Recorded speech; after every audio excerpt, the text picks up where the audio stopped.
animals in here are very, very settled. Yeah. As I said, they're clean, they're bedded, food, they're happy. Oh, good. They're happy. Thank you. I would have had a bit of a sweep up. I did obviously know you were coming, and I just didn't have time this morning, but I pride myself on, you could still tell we've only got 30 sheep because I'm just like, everything's got to be tidy and neat.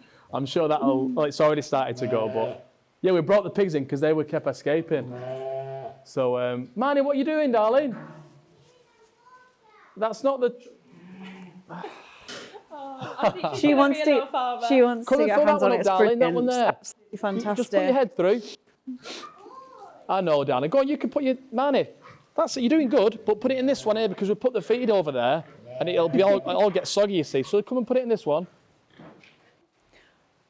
So you put the hose pipe through and then that's it. And then drop it in there for 5 minutes. But remember to turn it off because Daddy always leaves it on and I forget. Are you expecting these to lamb anytime soon? Yeah, the next day or so we should be, they've gone over. And how already, many are you expecting in each? Do you scan them or anything? We'd not scanned them. I think we're at 99 days and we'd kind of gone over. I rang the scanner and he says, you're not going to get the most accurate reading there. So for the cost it was going to be, and I was just like, sadly we've missed the boat because we should have done. My idea was you get them scanned and you almost have like like a 2-pen system. And interject if I'm wrong, but my idea was that I had triplets, ones that to high dependency and the rest were just normal. Or I was even maybe thinking of the triplets to go with the singles because then I feed the singles up, they give them a little bit more, and the triplets would be needing the same amount as well. So, but as in, pre-feed, see, I think, she's putting her ears back a bit and she looks a bit, but I don't know whether they're just inquisitive at us. Do they do that, like tip their heads? Do you know what it's like They've all been showing different, the typical signs, they've not really shown, like the odd little, when they're scratching the floor. Yeah. But they can do that, and then like a day later, they're still not lambed. Yeah. And then they do the one where it's obvious when they sit down and their head's going up, and they do something weird with the lips, but that's when it's imminent. But I'm just, they'll kind of just go and sometimes stand in the corner and just have a moment. Yeah. I think that was a bit of a sign, but I'm still kind of figuring, so we didn't scan them. We missed the boat on that, which was a bit of a shame. But I made a little note when I heptavaced them all. I went off I feel, and I wrote down what I think they're going to get. And every time they've lambed, I've compared it. Have you been right? And I've not been at spot on. One give triplets and I thought it was a single. There's a couple of times where I've got it way wrong. But more often than not, and they've probably, what percentage I was kept working out, but then also it's not a good thing to do until you fully land. But I think we're about 180%. So 150% is like an old rule of thumb, isn't it? Of how many lambs you're going to get. But we were about 180, so yeah, we've had mostly doubles. So for anybody who doesn't, so that's basically, well, not hard to explain, but you're aiming, ideally you'd have, each sheep would have 2 lambs. Yeah. They've got 2 teats, they can feed them easily. Yeah. So you're aiming for 2 lambs, but then obviously you do get your triplets. Sometimes you might even get quads or 5. I mean, we've had one with 5 before at home. Oh, wow. It's a lot. Which was quite impressive. Yeah. So yeah, you're aiming for that golden 2. 3s and singles you can work with because obviously you can adopt them on. So 100 and, I'm just watching that sheep. She's just... What, do you think she's ready? I don't know. I just think she looks a bit uneasy. But then again, if they're that close, imagine being pregnant and the one who's just lying down. I don't know. You think she might be? But then again, they can be showing kind of just uncomfortable signs. They're all showing signs. She's like panting there. Yep. This one here. Yep. And they can be uncomfortable for a few days, like a lady really who's pregnant. They can. Well, you're there. I was going to say, with little Marnie, I was a 36-hour labour, I think. Gosh. Oh my gosh. From the water's breaking. And now you've got twins. Well, now we've got twins on the way. Yeah, so it's been. It's going to be a hectic. And that's what's made it extra special, but at the same time, that's been a little bit bittersweet, really, because obviously we're so excited for what we've got in the home life. But Liz has not been able to lamb, and this was going to be something we did together. 2 clueless actors who want to do farming, and it's just been, it's me, and sometimes it feels a little bit lonely. Don't get me, I'm a bit of a loner anyway. I like my own time and my own space, and I rarely get it, obviously, with a family.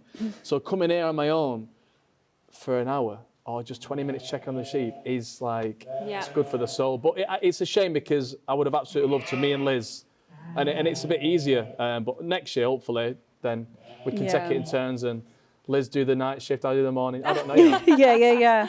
I think Jack and Jilly do it where it comes to like 9, 10 o'clock. Jilly's like, right, I'm off to bed. And Jack's, every couple of hours, he just puts his head in the in the shed and check. So. Well, you've got Marnie, and she's definitely on it, isn't she? We've got Marnie as well, She's totally like, I say, a little shepherdess. How many would you have lambed this year? We've only lambed about 80 odd. Oh, right, okay. But, so the flock is actually mainly my sister's, and she's got a full-time job. Right. So she's built that up, and then this year she said, this is the first year we've lambed at home in about 10 years.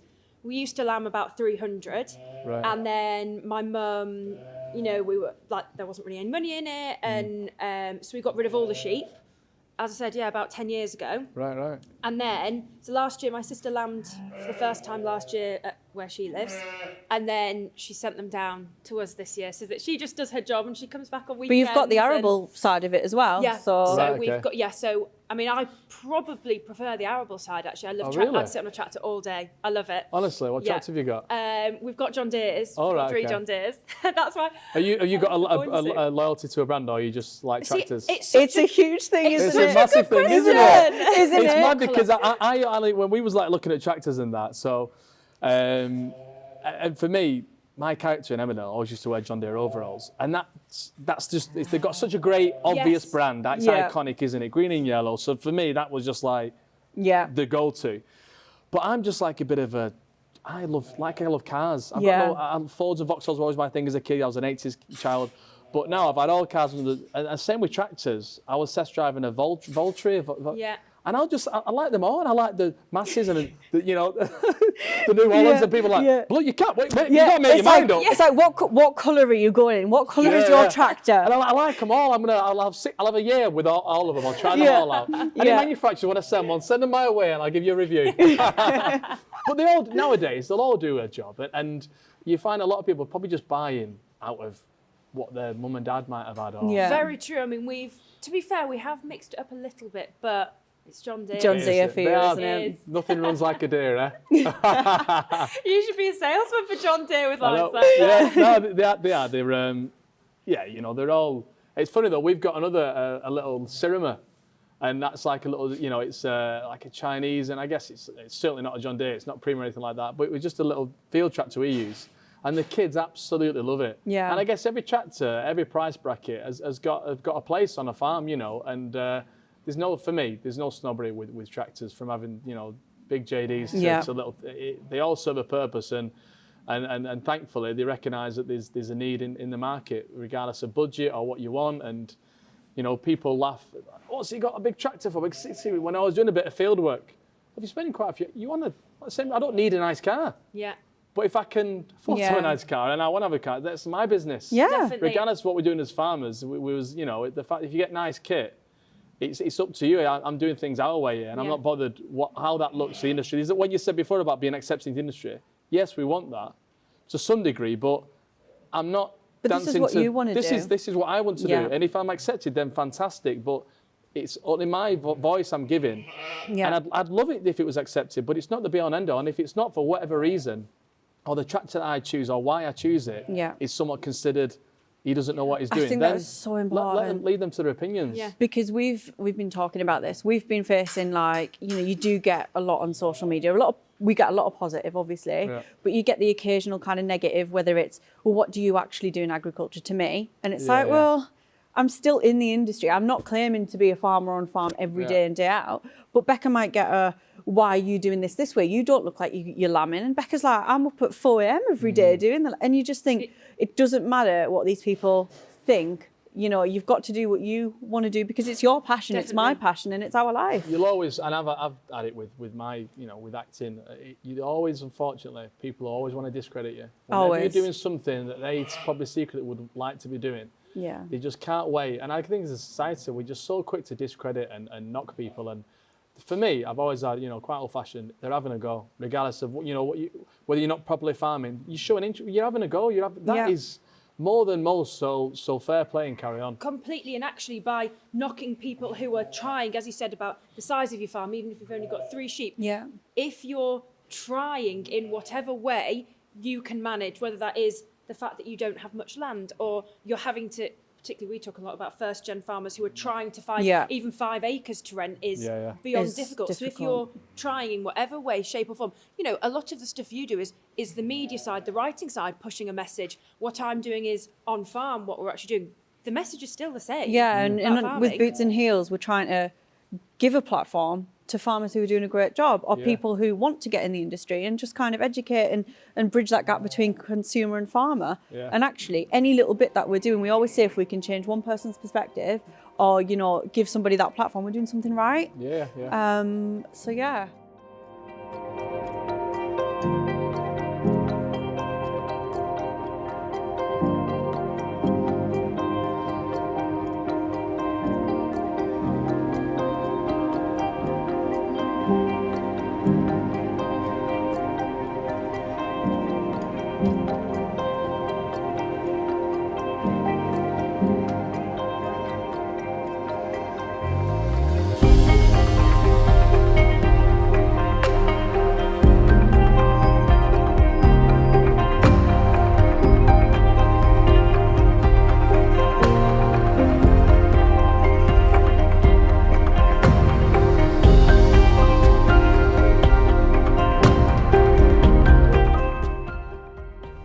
So obviously we're here today and we've seen kind of, well, I guess what a busy life you have, children, farming, acting. I mean, how do you manage it? How do you tie it all in together? We've managed so far, but with lambing, we've struggled a little bit because we've had so many events on where we can't be here. And it's completely made me realise why farmers don't go on holiday, because you just can't leave. And guaranteed, as soon as we step away to go to an event or a work thing, we're looking back at the cameras and there's a lamb being born. And then we've got that, oh, what do we do? And we're desperate to get back. We're desperate to be there and sort everything out. And we have had to lean on people like Jilly, who still rents some of the land, so she comes through the yard quite a bit.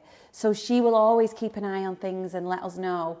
But you just don't want to put that on anyone else. We want to do it ourselves. So like the other night, we're at the Olivier's, we're at the after party, dressed in a ball gown, and Kelvin's in a tuxedo, and we're like, oh my, 2 sheep have lambed, and all you want to do is get back and just pen them up, make sure they're all right. They choose the worst times, The don't worst they, as times, well? exactly, yeah, and you can guarantee it. And then we'll be here for 3 days and nothing will happen. Yeah. And it's just, I think this is where we our balancing in is some things might give next year when we'll have a lot more sheep, or we'll have to get a farmhand, don't you? I understand now why people get help, but we're so precious about how things are done. Yeah.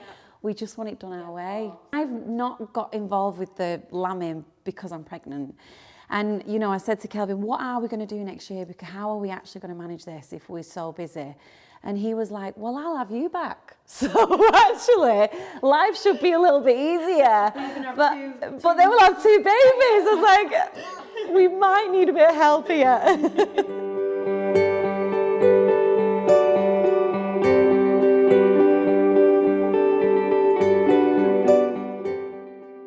I think growing up, I saw a lot of children's books with Tractor Ted or whatever, a lot of males in the industry. You think of an older kind of gentleman, flat cap, out in the field. Yeah. But actually, there are so many females in farming doing fantastic jobs. Yeah. Did you find that kind of misconception when you came in? Did you think it was, yeah, do you know what I mean? You do always see it as a male image, don't you? And my nana, who was, my family are Irish, and she was raised in a place called Roscommon. And when she was 4 years old, she was out milking the cows, and that was the norm. Like the thought of this is at like 3 in, then 5 in, and they've not got wellies, they've not got overalls, this is like 1907 or something, so we're going way back. And you forget that women are given children are given so many roles in the farm, and no one mentions it. Yeah. Even for Marnie, we've got Marnie, and she's so good with the sheep. And so the other day, Kelvin wasn't here. All the sheep were escaping. They're jumping out of the pens. I'm scared that the lambs are getting mixed up with the wrong mum. Yeah. And I'm there thinking, what am I going to do? Because I cannot go in and touch those sheep. And the only person I could rely on was Marnie. Yeah. So I said, Marnie, go in and see what you can do. She sorted the whole situation out. And I thought, I'm so proud of her. And for a girl to do that as a 5-year-old, that's what it's all about. It's not about being a man. Yes, Kelvin's probably got a bit more strength when it comes to moving the tups or whatever. Mm-hmm. But women have been doing this for generations and generations.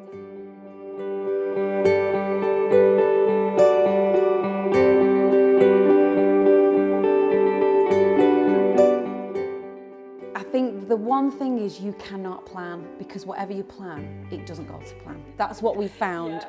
And no matter what, that time we could be like, right, we'll be up at 7, do this, do that. Before you know it, it's 9 o'clock. Yeah. Or before you know it, it's 1 o'clock. Or there's times when we've gone with no lunch and we're still running around trying to work things out. And we've only got a small hold, we've only got 30 sheep. When you see people that've got hundreds and hundreds, I just think, what are our days going to be like as we grow over the time? Hopefully we'll be a bit more experienced and do things. And I think Kelvin's downfall is he's very particular about how things are done. And sometimes you've just got to get the job done in a time. It can't be, he wants those pens like a palace. It might not be like that, because sometimes you've just got to go with it. And I think that's when I come in handy, because I can just go with it. And I think that's the biggest thing, just expect the unexpected and be ready to change your plan. Yeah, it's almost like two opposites just kind of working together. Yeah, you can see that on the show as well. I think it was in one of the first 2 episodes I was watching where Kelvin was trying to do, the feet of the sheep, and you were like, "What are you going to do? You've just got to do it." Yeah, and you can see there's, you're opposite, but you work so well together, and I think that's what makes it work. Yeah, because I think when Kelvin has a plan, it's such a master plan. He can't face the change as otherwise. 2 seconds, baby. As otherwise, you just get stuck in your own head, and you're not dealing with whatever's happening then. So if a sheep's escaping, he almost can't think quick enough to change that. And I'm like, look, we've just got to do whatever we have to do. Yeah, definitely.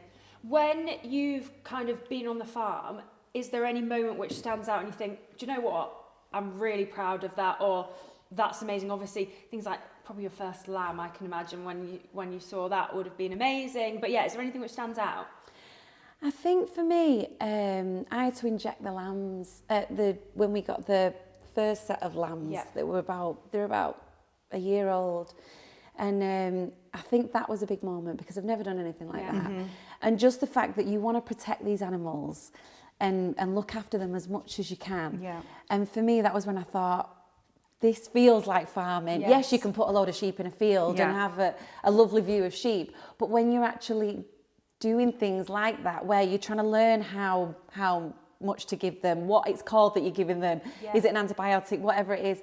And I think that's when I thought, wow, we're going to have to do this on our own. We had a vet there with us at the time, but then it's now, and Kelvin couldn't do it. He couldn't bear any sort of injections.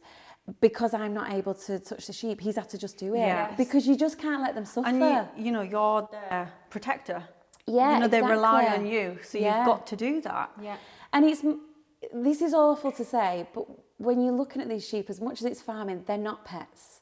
If you're not looking after them and they're dying, that's your income going. It's your business. It is a business. And you're looking after them to make an income. And it's such a strange format to say, I'm going to look after this animal and then potentially sell it or send it to the butcher or whatever. And it sounds so awful, but it is farming, and it's been going for years, and it will keep on going.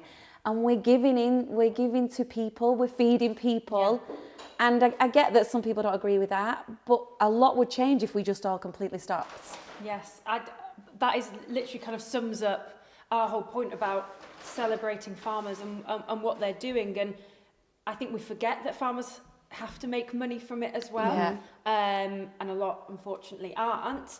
But the only way they can make money is by looking after their animals, their fields, whatever it is, to the absolute best of their ability. It's not a choice. They don't decide to think, oh, well, I might just give them this today, or I might give them those drugs. Everything that farmers do is necessary to keep them in the best health possible. Shall we ask Liz? Probably one of our favourite questions. And we ask all of our guests, are you team boots or team heels? I'm a bit of both now. Oh, you got to pick one. I love the way this is our hardest question. Yeah, I know. All of our guests are like, oh, but I don't. And I'm like, we're like, one. You've got to. I used to be very team heels, but now, I wore a dress and some heels today. Marnie nearly fainted. She was like, well, who is this? Because I'm just in wellies and scrubs all the time. I'm going to have to go team boots. I think I'm just going to cry. I'm hoping now Kelvin's like team heels just so it can be one-on-one. He will be team heels. Fingers crossed. But we're gonna ask him after. I feel like we're playing All-Star Mr. and Mrs. being like, did he go team heels? Yeah, did you go team boots? Are the team boots, team heels? Which one? Yeah. I used to be heels, now I'm definitely about the boots. That's amazing. Well, thanks, Liz, and thanks for having us here. Your house is you. wonderful. So Oh, thank you. That was fun. that was fun, brilliant.